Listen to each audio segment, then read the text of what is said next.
Olá, pessoal! Tudo bem? Meu nome é Sara e eu sou residente do curso de Letras pela Universidade de Pernambuco. E juntamente com a minha parceira, Andressa Muniz, vamos dar continuação ao tema preconceito linguístico. Oi, pessoal, eu sou Andressa Muniz, também sou residente do curso de Letras pela Universidade do Pernambuco e estou aqui para conversar com vocês um pouquinho mais sobre preconceito linguístico, junto com a minha colega Sara. Dessa vez, vamos falar sobre adequação linguística, que nada mais é do que o uso correto do tipo de linguagem de acordo com o seu contexto, ou seja, o local, o assunto e as pessoas envolvidas na comunicação. Porém, para que haja essa adaptação, é necessário que tenhamos em mente que a norma padrão é importante sim, mas que será usada em determinadas situações, assim como a não padrão. Não é mesmo, Andressa? É isso mesmo, Sara. E é por isso que trouxemos para vocês algumas dicas para abolir o preconceito linguístico das nossas vidas, já que isso é um tipo de pré-julgamento que só serve para acentuar as desigualdades sociais. Então, que tal começarmos falando sobre não confundir erro de português e erro de ortografia? Afinal, qual é a diferença, Sara? Conta aí pra gente. Olha, Andressa, essa confusão é muito importante, mas deixa eu te contar um segredo que quase ninguém sabe. Na verdade, nem existe erro de português.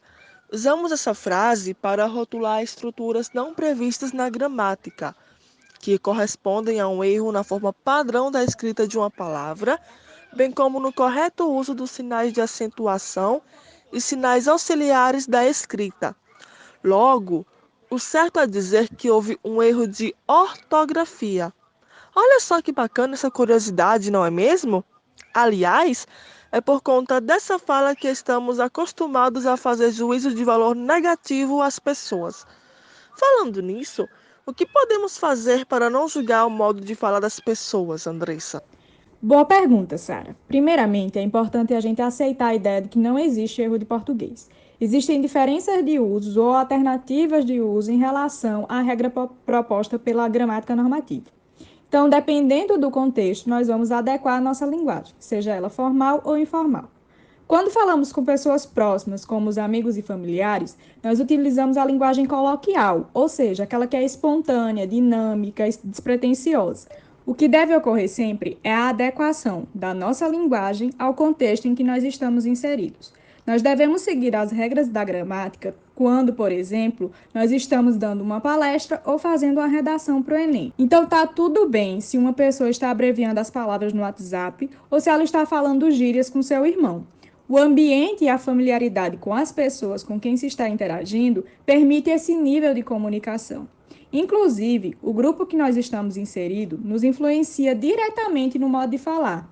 E é por isso que nós não podemos criticar e nem zombar da forma que uma pessoa de outra região fala, por exemplo. Até porque isso também configura um preconceito linguístico, não é mesmo, Sara? Mas com certeza, Andressa, a língua é viva e é heterogênea. O que isso significa?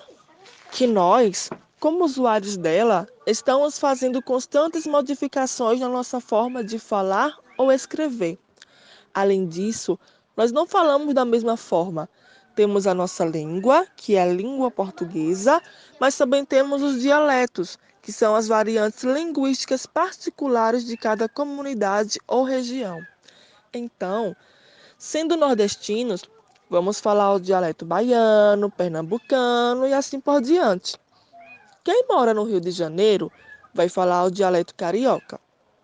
Quem mora em São Paulo, o dialeto paulista. Sabe o que isso significa? Significa que podemos dizer que há muitas palavras diferentes para se referir ao mesmo objeto, mesmo que todos nós falemos a mesma língua.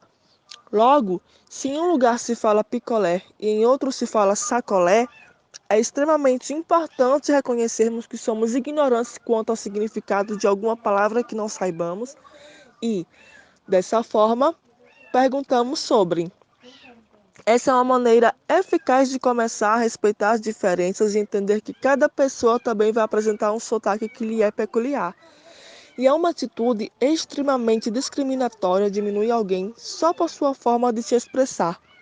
Todas essas atitudes preconceituosas que mencionamos geram consequências graves para a pessoa que está sendo discriminada.